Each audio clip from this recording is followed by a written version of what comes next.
Magistrado, doy inicio a mis alegatos de apertura en representación de Jorge Huenchuyán Cayul, Jaime Huenchuyán Cayul, Rodrigo Huenchuyán Cayul, todos de la Comunidad Autónoma de Temucuicui, Fidel Tranamil Nahuel, de la Comunidad de Rofue, José Armando Enríquez Medina, residente de Ercilla, y David Cid Aedo, sociólogo, residente de Los Ángeles. Nos miran con desprecio porque no entienden nuestra manera de ver y sentir el mundo. Nos llaman atrasados porque no ven que su progreso nos ha traído despojo y tristeza. El Icura Chihuailaf en su recado confidencial a todos los chilenos. Hace 7 años atrás, su señoría, 7 años y 6 meses, Jaime Huenchuyán, uno de mis representados, se encontraba junto a su familia, junto a su señora, a su hijo mayor, a su sobrina Milén, a su hermana Maritza, en Ercilla, comprando helados, esperando a su familia que se encontraban en un negocio comprando provisiones. En un momento llegan civiles, encapuchados, fuertemente armados y de manera muy violenta lo detienen delante de toda su familia. No sabe el motivo de la detención, pero en menos de 5 y 10 minutos llegan blindados, golpes y en un gran despliegue policial detienen a mi representado.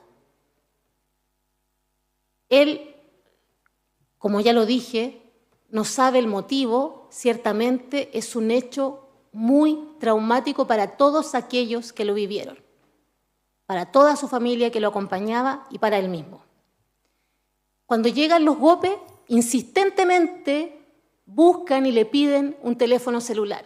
Busquen un teléfono celular. Ese era el grito que él más escuchó. La necesaria existencia de un teléfono celular, que no tenía. Luego de esto es trasladado a la 8ª comisaría de Temuco. En horas de la noche y solo luego de que es visitado por el Instituto Nacional de Derechos Humanos, conoce los cargos por los cuales él había sido detenido. Estaba siendo investigado por una asociación ilícita terrorista. Enseguida, Jaime Huenchuyán se le viene a la cabeza 7 años antes, cuando la comunidad de Temucuicui fue acusada de ser terrorista, en un caso que se denomina peaje Quino. En ese caso, uno de sus hermanos igualmente fue acusado. No solo fue acusado, sino que fue detenido con violencia tal que se denunció tortura en su detención, donde se aplicó algo que él denominó cerebrito, que los policías en su momento querían utilizar o utilizaron para requerir de él algún tipo de declaración. Durante la mañana siguiente, y al ser trasladados al juzgado de garantía, son exhibidos a la prensa como unos trofeos. Salen uno por uno para que toda la prensa y a nivel nacional puedan observar esta gran operación que la Fiscalía y Carabineros habría realizado. Así nos sentimos, como trofeos, lo dice textual Fidel Tranamil. Mapuche flojo, mapuche terrorista, indio, cochino. Esos eran los epítetos que escuchó dentro de la comisaría y los epítetos que muchas veces escucha no solamente él, sino quien es mapuche, en distintas circunstancias. Si es flojo, es terrorista, así lo llamaban. No solamente los carabineros que lo detuvieron, sino también Gendarmería. Esta historia, su señoría, 7 años después, sigue abierta. Y aquí no se trata de que tengamos un sabor amargo por respecto de lo que pasó. Ciertamente esto es una podredumbre, una de las cosas más graves que ha sucedido en la jurisdicción chilena, pero que tiene que ver con el desprecio, tiene que ver con el abandono que Jaime, su familia y su comunidad, la comunidad autónoma de Temucuicui, han vivido constantemente cada vez que son víctimas. Y aquí no solamente han sido víctimas personas adultas, numerosamente la extensión de este daño como víctimas lo viven los niños de la comunidad, que han sido tachados como terroristas por el Estado y por su institucionalidad durante muchos años. Ciertamente, en el caso del año 2010, fueron todos absueltos y el Estado condenado en costas por la no existencia de pruebas en su contra. Pero esta estigmatización es una estigmatización que hasta el día de hoy, año 2025, continúa. ¿Qué hubiera pasado si hace 7 años atrás no se hubiera descubierto que esto era un montaje? Hoy día, 8 años después, probablemente mis representados estarían aún presos, con altas penas. Se hubiera aplicado la ley antiterrorista, probablemente. Se habían quemado muchos camiones, era necesario. Lo piden los camioneros, lo pide la SOFO, lo piden los gremios. Vamos a hacer una gran reunión de comité policial donde participan toda la institucionalidad. Exigimos que existan respuestas por la violencia que sucede en la Araucanía, bien. Entonces aplicamos esta ley especial y probablemente mi representado estaría preso quizás ni siquiera en una cárcel cercana, porque estamos condenando a un terrorista. ¿Qué hubiera pasado, su señoría, si hace 7 años atrás sí se hubiera descubierto esto, pero se hubiera realizado el juicio oral, como eficazmente debió haber sido? No estaría mirando a los imputados aquí en una pantalla por Zoom, para empezar. Don Gonzalo Blue, señor Patricio Marín Lazo, Alex Smith y el señor Oces, que ni siquiera está en la pantalla, estarían sentados aquí y en prisión preventiva. Esa era la manera en la que debió haberse llevado adelante este juicio. Esa era la manera eficaz y donde la judicatura debió haber instado este juicio. Lo cierto es que no. Inéditamente, los imputados se encuentran conectados por Zoom y solamente los puedo ver a través de una pantalla. Han transcurrido 7 años, 7 años, casi 8, su señoría. Tuvimos un estallido social, tuvimos una pandemia, han transcurrido 3 gobiernos, vamos incluso a llegar a un 4º sin que se haya sancionado este hecho. Ningún tribunal de la República lo ha sancionado. Nadie, ninguna autoridad ha escuchado que fervientemente levante un discurso serio respecto de la necesidad de instar a que esto se sancione. A nadie le importa.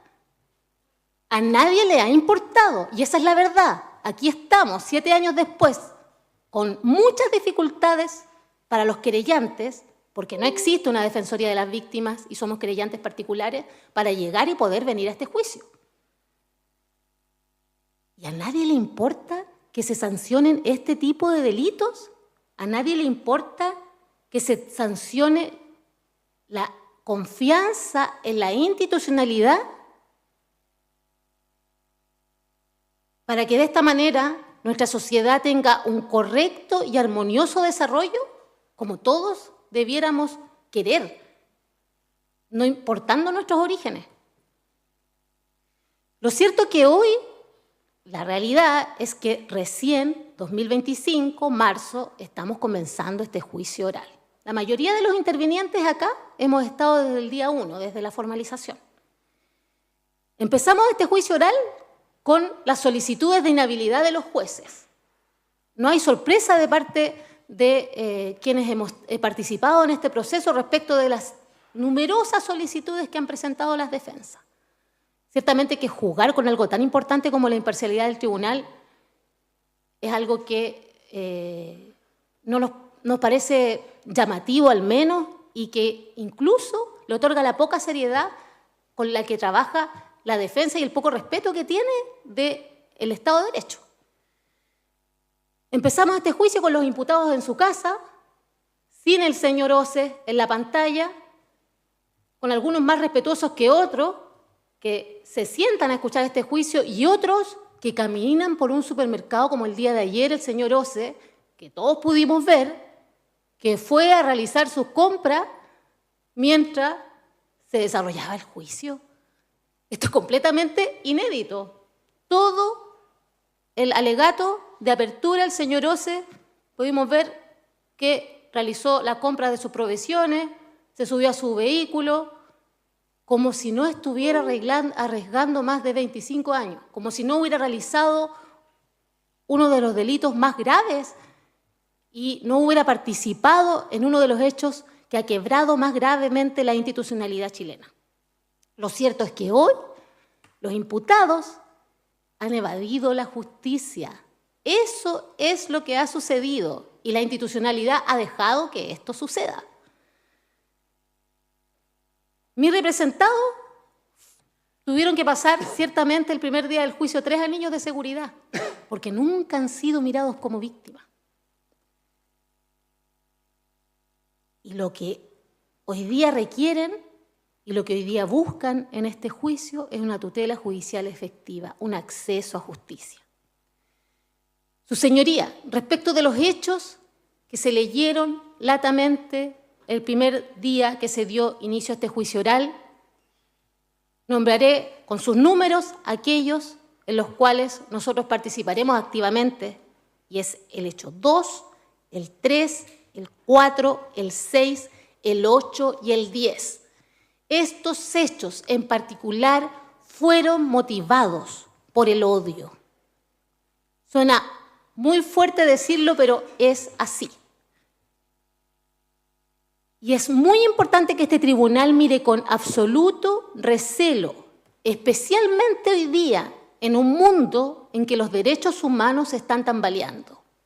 Ciertamente hemos observado en vivo y en directo cómo se produce y se sigue produciendo un genocidio sin que ninguna institucionalidad a nivel mundial pueda hacer algo para detenerlo, como es lo que está pasando en Palestina. Llama la atención de que exista tribunales internacionales de derechos humanos, de que hemos firmado tratados internacionales de derechos humanos, pero desgraciadamente, comunitariamente, los estados no han sido capaces de detener algo tan grave como aquello. Y Palestina no está lejos, ni es tan diferente de lo que sucede aquí con el pueblo mapuche. Por eso que este caso es muy relevante, es muy importante. Podríamos hablar, su señoría, de la historia del conflicto entre el Estado chileno y el pueblo mapuche, porque no podemos desconocer, y hay muchos que quieren desconocer la existencia, porque es más fácil borrar la historia y decir este conflicto nunca ha existido, es una invención, especialmente aquellos que son dueños de las tierras que fueron despojadas en su momento y que quieren decir que lo que existe hoy día son solamente delitos, hay delincuencia común, si al final todos estos grupos son delincuentes. Pero no podemos borrar la historia con el brazo, es imposible, porque además está ahí, existe, está en los archivos. Y además, la historia de los propios gobiernos del Estado chileno ha demostrado que ha existido un interés de solucionar esto de manera política. Hoy día mismo tenemos una comisión para la paz, una nueva comisión, tenemos el Pacto de Nueva Imperial del gobierno de Elwin, tenemos la comisión de nuevo trato del gobierno de Ricardo Lagos. Ahí se establecieron cosas muy importantes, pero ese libro no ha sido resuelto. Lo que ahí se dijo, no ha habido una resolución y le ha tocado entonces a la reforma procesal penal y al Poder Judicial inmiscuirse en algo que sí tiene ribetes políticos, por supuesto que sí, y hay que decirlo, pero que no es este el lugar para resolver lo político. Y ese es el gran problema. Este es el lugar donde vamos a discutir temas jurídico-penales. Lo otro podemos dejárselo a los historiadores, a los sociólogos, a la antropología. Ciertamente todos ellos están mirando lo que sucede aquí dentro igual. Y todo esto y todos estos juicios que han habido a lo largo del tiempo, donde por muchos años el pueblo mapuche ha dicho que no hay pruebas, que se les acusa falsamente, y por muchos años se ha dicho también que quienes toman la voz respecto de ciertas posiciones que pueden no gustarnos, por supuesto, que pueden no parecernos correctas, que pueden ser incluso delitos, pero que ciertamente la mala utilización del marco jurídico penal debe ser sancionado, porque no es la manera de resolverlo. La relevancia de este juicio es que aquí debemos y podemos ver que existe una igualdad en la protección del acceso a la justicia. Hoy día este Tribunal Oral en lo Penal ciertamente no va a poder establecer esto al 100%. Transcurridos 7 años ya no lo es. Ya el acceso a justicia no existió. Esa es una realidad. Lo que hoy día sí vamos a ver es cómo se desarrolla y se desarrollaron estos hechos en virtud de la discriminación, del desprecio, del racismo que también habla Licura, de la estigmatización, de los estereotipos constantes que se realizan respecto de las comunidades, especialmente aquellos que levantan la autonomía, especialmente aquellos que hablan de nación mapuche. Respecto de aquello, también tenemos historia a nivel jurídico, y es que el Estado chileno ya fue sancionado a nivel internacional en el caso Loncos que nombró mi colega Manuela, que lo conocemos. ¿Por qué fue sancionado? Por ir en contra del principio de la igualdad y la no discriminación, por el derecho a la igual protección de la ley. Fue sancionado en el año 2014 por hechos acontecidos en el año 2010. Y el fiscal que llevó adelante esa persecución penal era fiscal que fue parte del caso Huracán. Porque nunca hubo un mea culpa de toda la institucionalidad. Nunca se ha pedido, ni se ha solicitado, ni se ha pedido un perdón a esas familias que vivieron esta estigmatización. Todo esto pasa. Estas víctimas tienen otro valor, totalmente distinto. No hay una autoridad que les pida disculpas por lo que vivieron. Uno de los Loncos falleció incluso sin ver esta sentencia. El único poder que ya se ha manifestado respecto de aquí, de lo acontecido en estos hechos, es la Cámara de Diputados. Realizó una comisión investigadora. En esa comisión declararon algunos imputados, declararon víctimas, algunos personeros. Dentro de ellos declaró Adolfo Millabur, que es parte ahora de la Comisión para la Paz, una persona que ha buscado el diálogo a través de ese camino, porque hay distintos caminos, ciertamente. ¿Qué dijo Adolfo Millabur? Si esto le pasara a una familia de alta influencia, ¿se abordaría de la misma forma? Y lo preguntamos ciertamente. ¿Se habría abordado de la misma forma? ¿Se habría hecho el juicio 7 años después? ¿Sería esto una agenda país como debiera ser? ¿Se hubiera exigido que la preparación de juicio se hubiera llevado a cabo de manera normal? ¿Y el juicio se hubiera llevado a cabo de manera normal? La relevancia de este juicio también vamos a poder observar la independencia del Poder Judicial, que es la base del Estado democrático de derecho, la independencia de los poderes. Y hoy día, y después de los allanamientos que vimos el día de ayer al Poder Judicial, es algo que evidentemente como Estado chileno y como parte de ese Estado al cual adscribo, también tiene una importancia sublime, su señoría. La defensa nos va a querer decir que este juicio le llevó adelante un fiscal corrupto, que era amigo de Hermosilla, que también tiene unos chats porque está suspendido. Algo así ya le dijo al Mercurio. Nos va a querer decir que Hermosilla en este caso fue querellante, alguna influencia negativa debió haber tenido. Nos va a decir además, porque ya lo ha dicho, porque todos los imputados han declarado, que la responsabilidad fue de los fiscales del caso. Y también nos va a decir que no sabían nada. Eso nos pretende hacer creer y nos va a pretender hacer creer el general Blue, que él no sabía lo que pasaba en la inteligencia de nuestro país. Ciertamente, su señoría, tuvimos una audiencia de preparación de juicio oral que duró 3 años.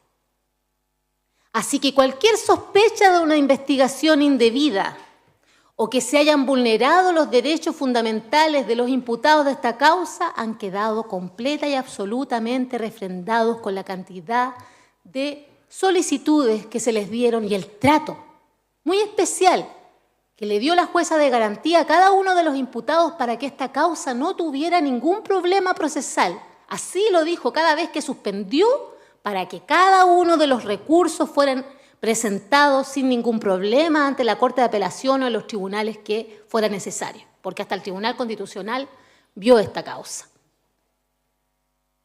Lo cierto, su señoría, es que aquí se ha respetado el debido proceso de los imputados y nosotros no hemos realizado una litigación que vaya en contra de ese respeto.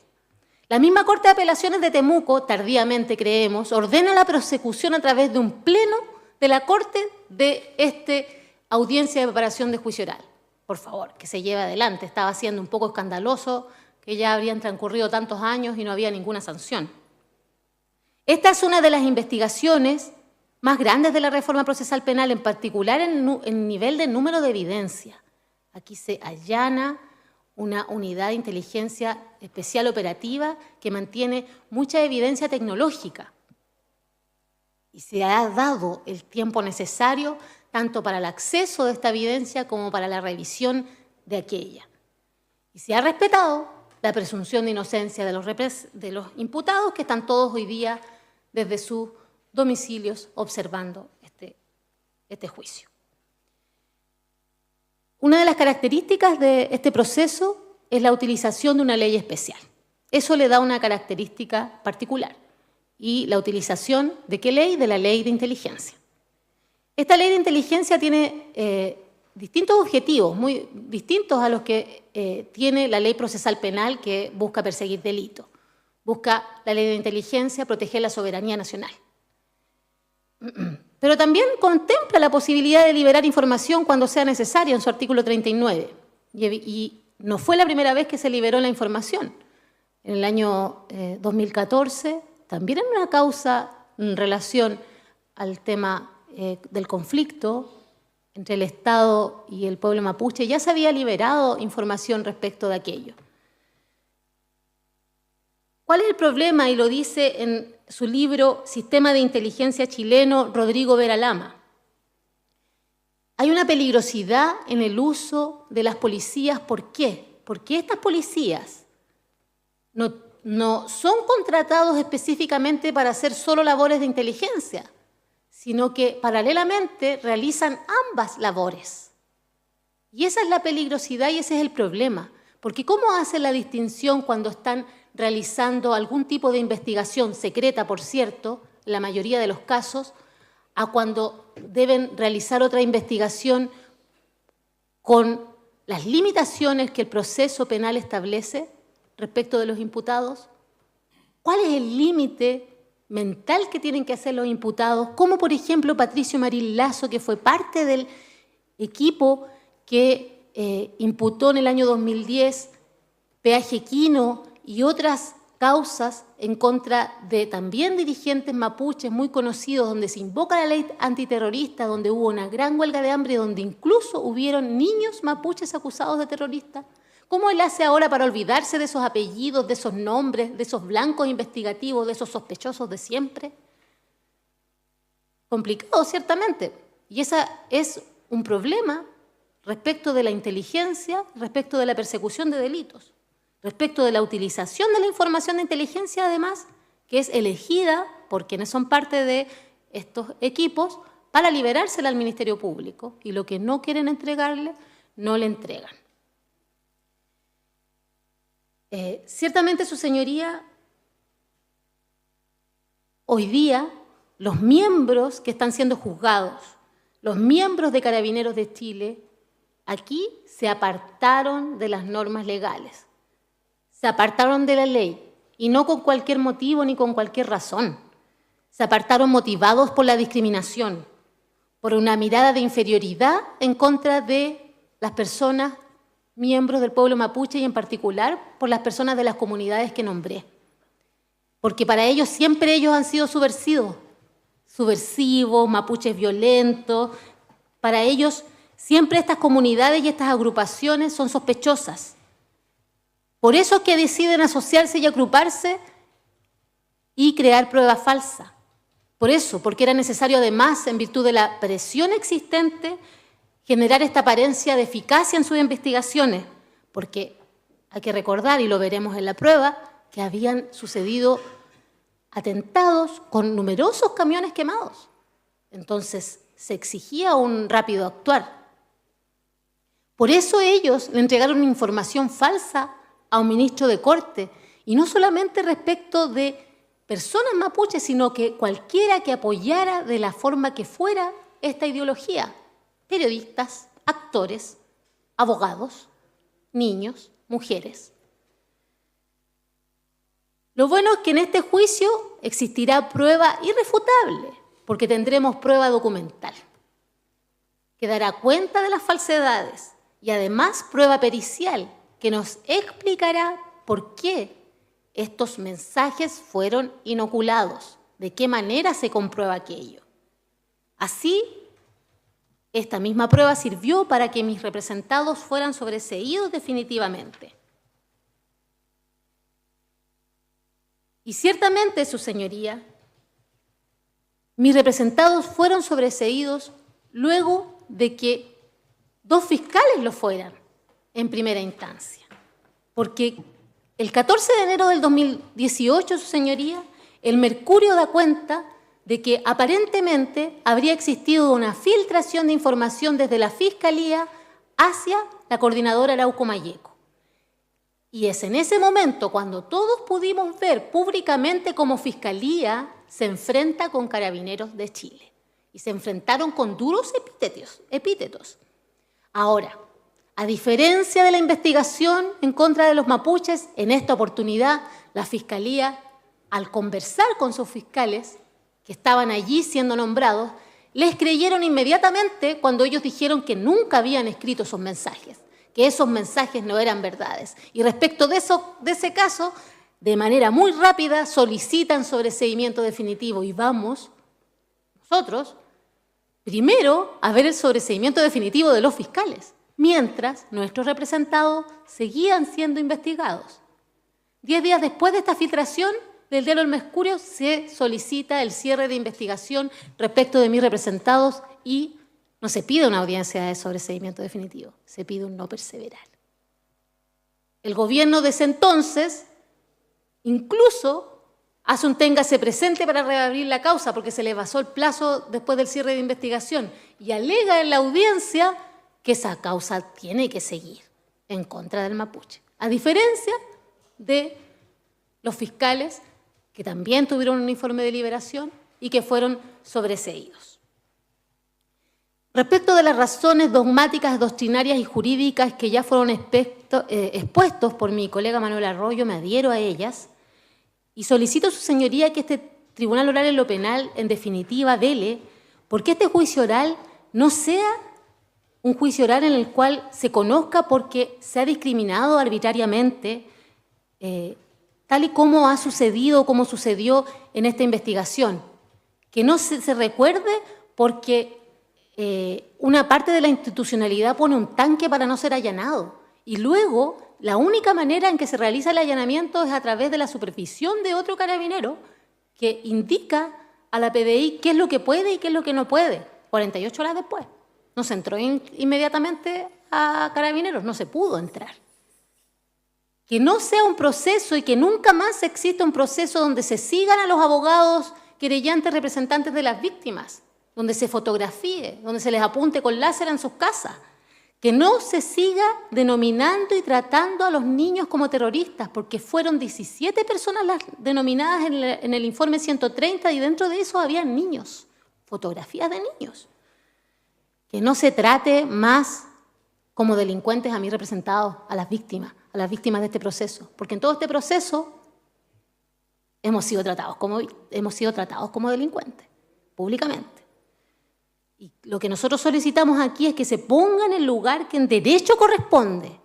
No estamos pidiendo una condena ejemplar, sino que en el lugar que en derecho corresponde a los funcionarios públicos que, abusando de su profesión, le mintieron a toda la sociedad y manipularon el sistema de inteligencia, su señoría, el sistema procesal penal y la confianza de todo Chile en lo público y la institucionalidad. El derecho debe sancionar estos hechos para evitar así entonces su reiteración, para evitar y proteger además a los niños que se están formando y que han sido continuamente tratados como terroristas. Porque ciertamente, si esto no se hubiera parado, quizás, ¿dónde hubiera terminado? Porque el señor Gonzalo Blu lo dijo en su entrevista, esto recién comienza. Ellos iban a seguir generando esta información falsa, iban a seguir imputando a personas miembros de estas comunidades, iban a seguir con esta cacería ilegal. Y las consecuencias serían mucho más graves a los que siguen viviendo mis representados día a día. Con esto cierro, su señoría. Mis representados ciertamente no se sienten ni se han sentido nunca víctimas en este proceso. Ellos han sentido el desprecio y la impunidad que también han sentido numerosas otras víctimas que han recurrido a la institucionalidad chilena, como aquellos que vivieron el que nos salta es mapuche en las municipalidades de Victoria y Curacautín, respecto del cual no hay ningún formalizado, como aquellas que han vivido las hortaliceras mapuche, que fueron desnudadas y maltratadas en la comisaría de Carabineros. Pero ciertamente que nosotros, abogados, y yo como chilena y parte de este Estado, no puede no darnos vergüenza lo que este proceso significa y ha significado para la institucionalidad. Eso sería, magistrado. Bien.